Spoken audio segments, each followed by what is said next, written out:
Wow, that was all of a sudden. My screen literally, it popped up there all of a sudden. So I was up in my she shed and I saw this book on the bookshelf. It says, "When all HE double hockey sticks breaks loose." Now I'm not going to say the word, um, and it has all these things with little cartoon characters and stuff, all these different types of scenarios that a person may encounter in a lot of different areas of their life. Hello, Apple Brooks. So I really don't know if I have sat and thought when all HE double hockey sticks breaks loose. There may be some who feel that no, that's not going to happen. That'll never happen in my lifetime. But then you can look around. Hello, and thank you for coming. Then you can look around and you can see that in some people's lives where they're at right now, they feel like all HE double hockey sticks has happened. Okay, it's broke loose in their lives, and you can see by what they talk about how well they are handling it. Um, they're not losing it; they're pulling it all together. See, that's what a lot of people are doing. They're pulling it all together. They're pulling themselves together uh, because all the HE double hockey sticks broke loose in their country and or in their lives. Now some don't know what they're going to do because some are just like now facing it right now, and they're probably figuring out where do I go from here? How do I combat this situation that has happened in my life? Those are questions I think we probably need to be pondering in the event that even though you may not have it happening right now where you're at, uh, we need to ponder that question, what will we do? And look at certain areas that maybe we can do something about ahead of time to prepare for. Now, granted, you can't prepare for everything. It's not happening. You can't prepare for everything, but failure to prepare is a plan to fail. If you fail to plan, it's a plan to fail. So yeah, it's defend your base. A lot of people are, they do have a plan in place, but I thought I didn't know that book was on that bookshelf. I have a lot of books on there that it was given to me by a friend, and some look like they were never read. And I'm not really a big book reader. I was when I was younger. I like to read books since I lived right by the library when I was like in elementary school. But it is something to think about. What will you do when all HE double hockey sticks breaks loose? And it's happening right now for some people. It is. I can't sit here. This fire in the stove. I just threw a piece of wood in there. I don't really like sitting down in this room right here when I talk because I can't really talk. It's too distracting. Jazzy, thank you. Yeah. So I have in the mornings when I get on my cell phone, my nose is itching, you all. I just scratch it. I apologize. I could have just flipped the camera upstairs. Could have flipped the camera up there and let you look at the ceiling. But yeah, sometimes your nose itches. You gotta scratch it. Yeah, yeah. One day at a time.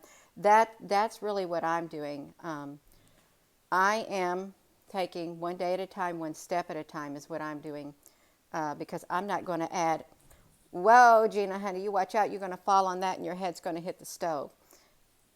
I'm going to get away from that corner right there on that. I got to get away from that because I don't want it to hit me. Yeah, because I'm not going to bring undue stress upon me worrying about something to the point that I literally go into a downward spiral. Okay, I'm not going to do that, and I wouldn't advise you to do that. Don't worry obsessively at something that has not yet happened, that you literally go into a downward spiral. Don't tell yourself, I don't think I can handle that. What am I going to do? What am I going to do? And then you go into panic mode. You don't want to do that. You can think about it and then think logically and critically and have a plan, but don't obsess over things like that. You all, please don't do that. Yeah. Uh, you're in Montana in the sun halo. Well, my skies are plastered right now. Um, let me show you what they look like out here. Totally plastered when I went out. there was things going all over it. Well, now they literally have. Oh, Gina, you stepped in water. They literally have they whited it out more or less is what they've done. They whited out the sky, and I guess they own the sky. They own the sky. They own the air that we breathe. That's what it seems like. They own the air that we breathe, and they own us to an extent. You ever feel like that? Like you're bought and paid for. They own you, and you may think you're free, but in all reality, you're not. If you don't pay your taxes and stuff, they'll garnish your check. All of this stuff. There was this man when I was really little, was friends of the family, and he was like, he was my dad's age or something. Never did pay into federal taxes. Never did pay. And when the time came and he got older, well, he didn't get no Social Security or nothing because he never paid no taxes. But I thought, how can you do that? How can you go your whole life, never pay into taxes, and they do nothing to you? But he didn't. He never filed them, which was really strange. I can't figure that one out. Yeah, hello, everyone. So what will you do when all HE double hockey sticks hit the fan? When there's no more food on the shelves, when the gasoline, they had to share an article about a gas station. They said the one and only employee walked off the job at the gas station because a customer, it was a bad experience with the customer. So the gas station had to shut down, the one and only employee.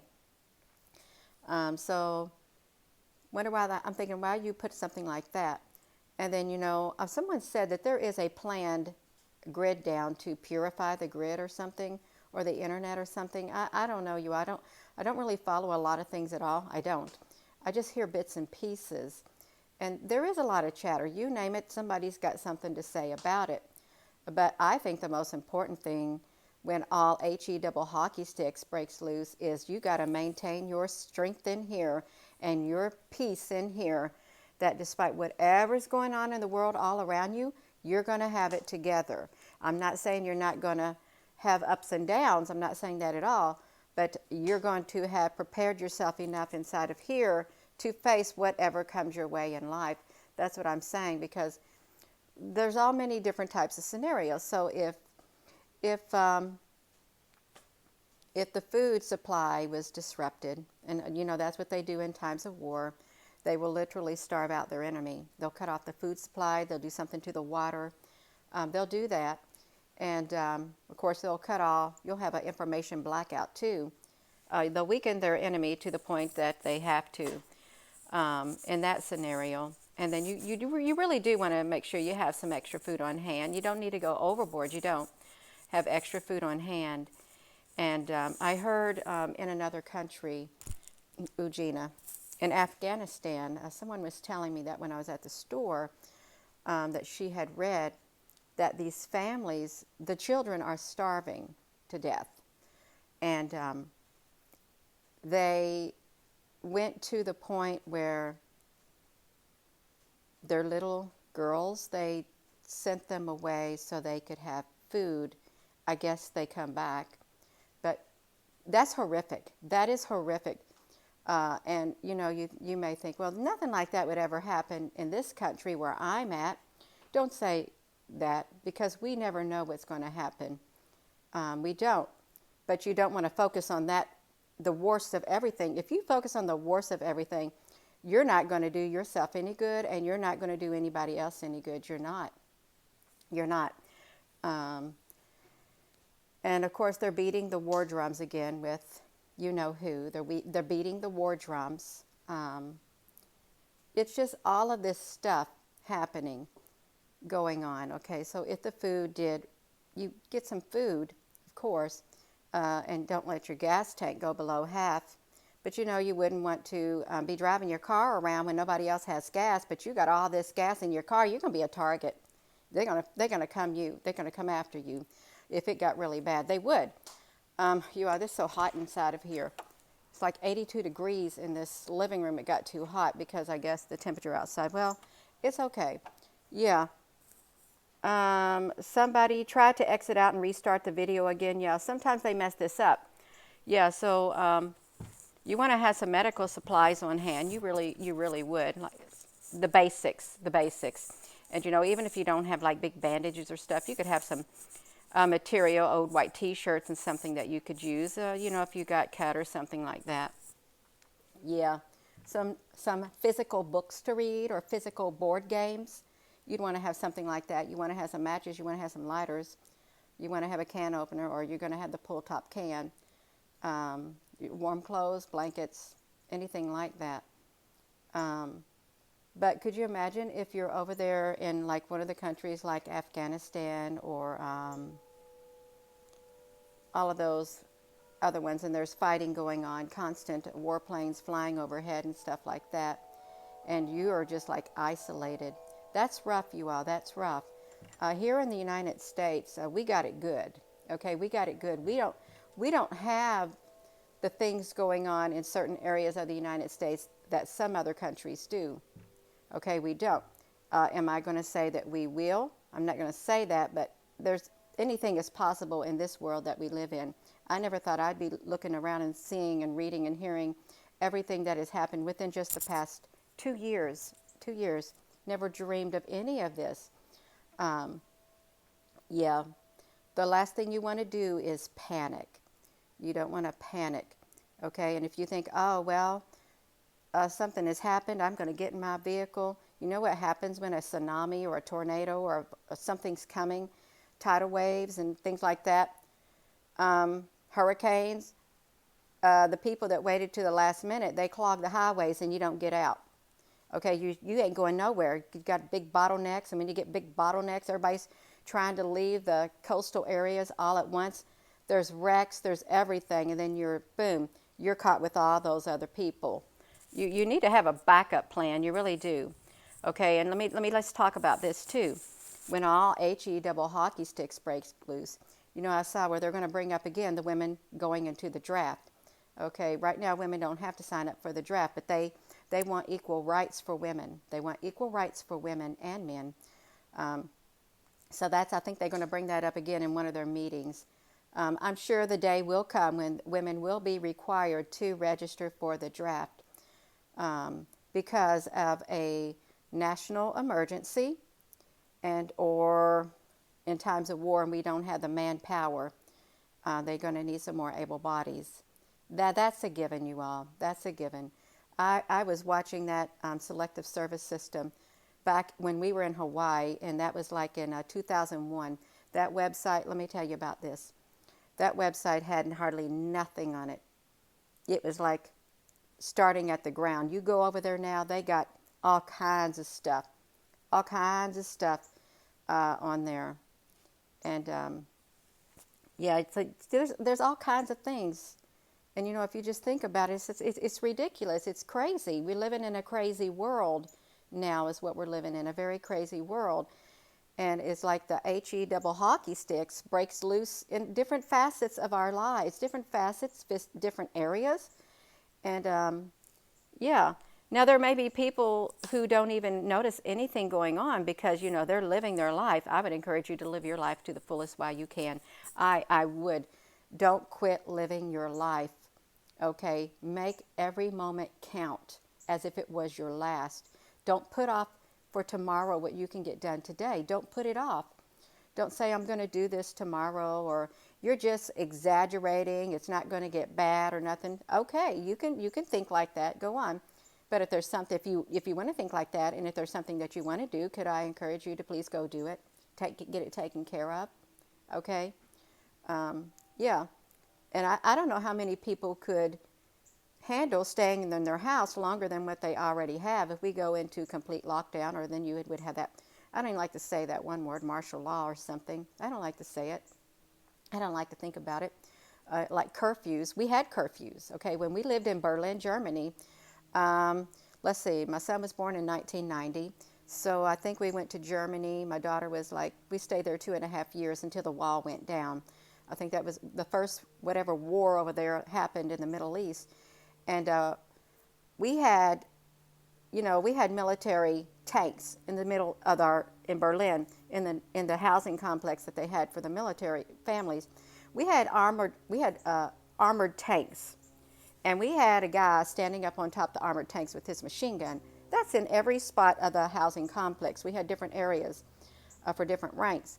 And then when you go into the housing complex, before you even get in there, there was a man standing there, a military man with his machine gun. You had to show your ID, and you had to tell them, yes, I live in that duplex right there.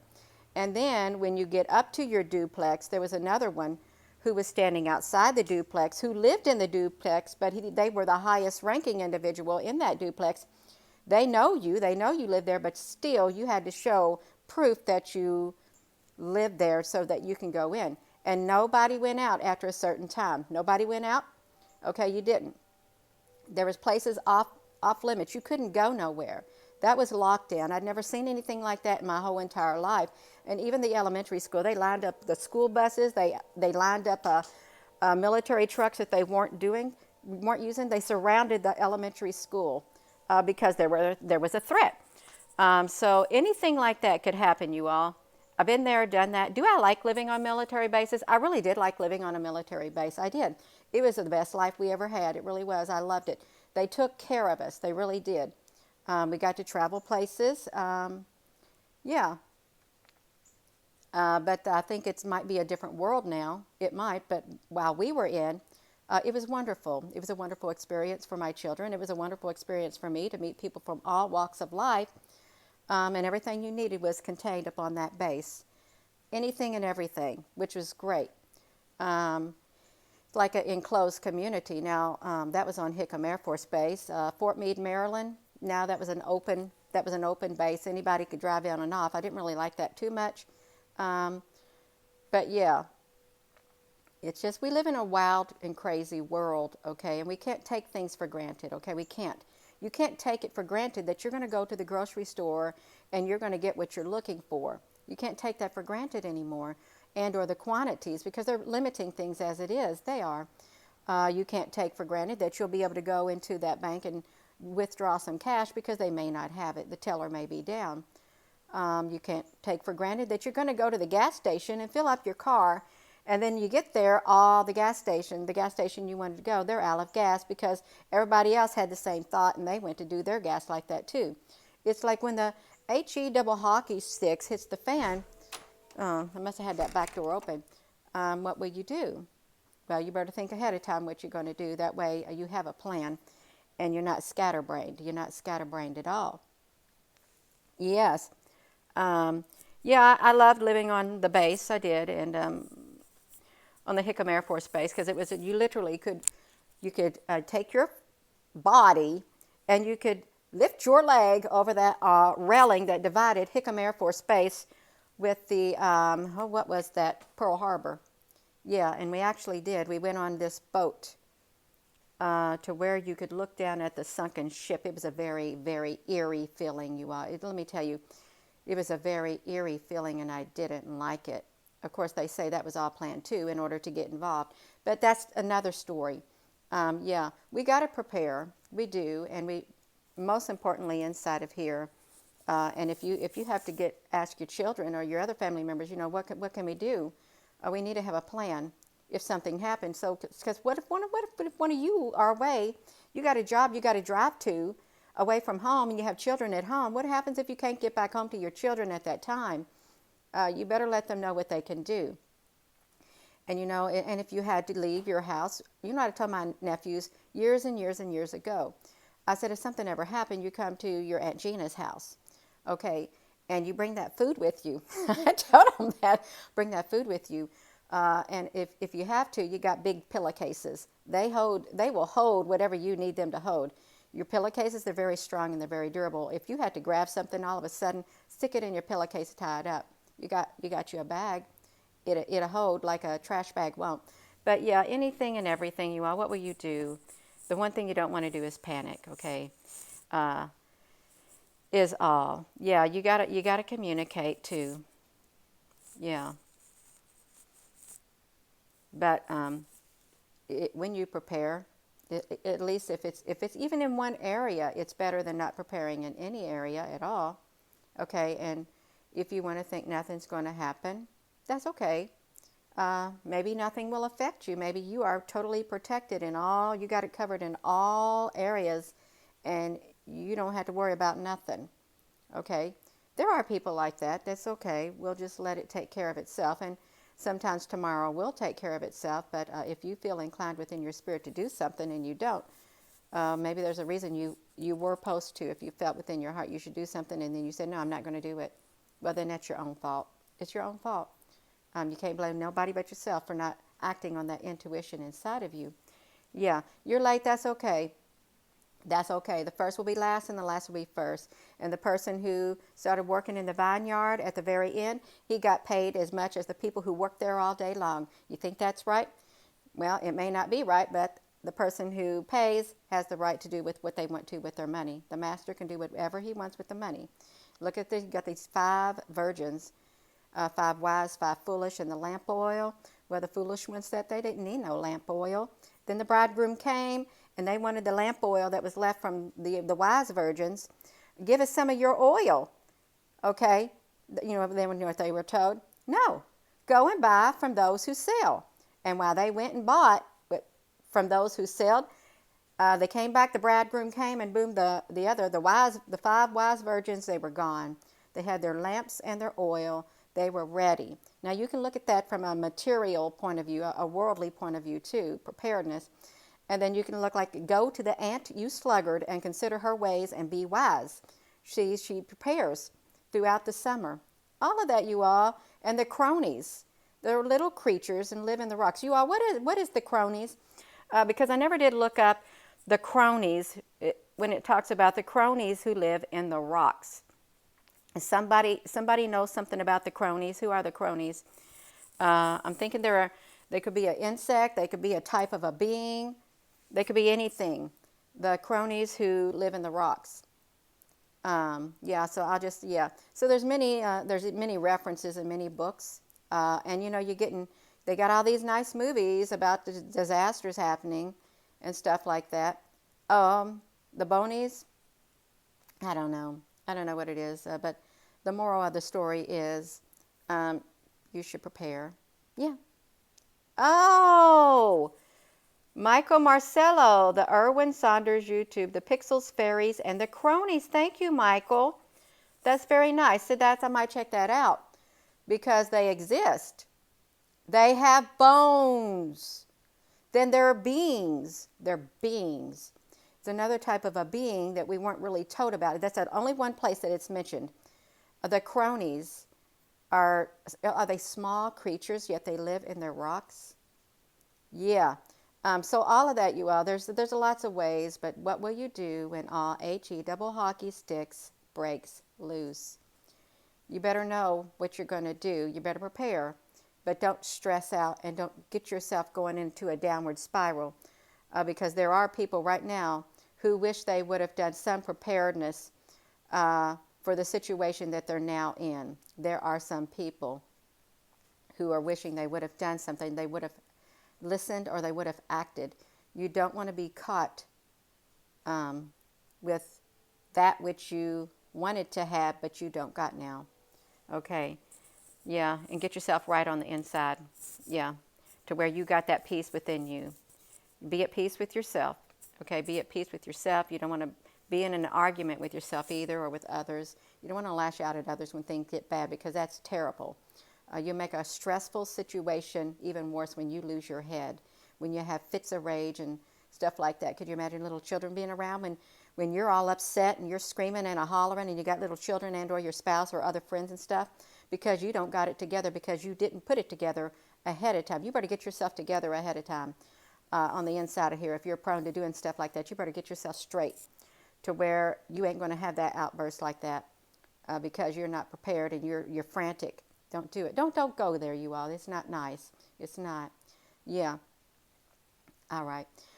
So I'm going to go. This don't need to be long at all. I really got to get myself situated.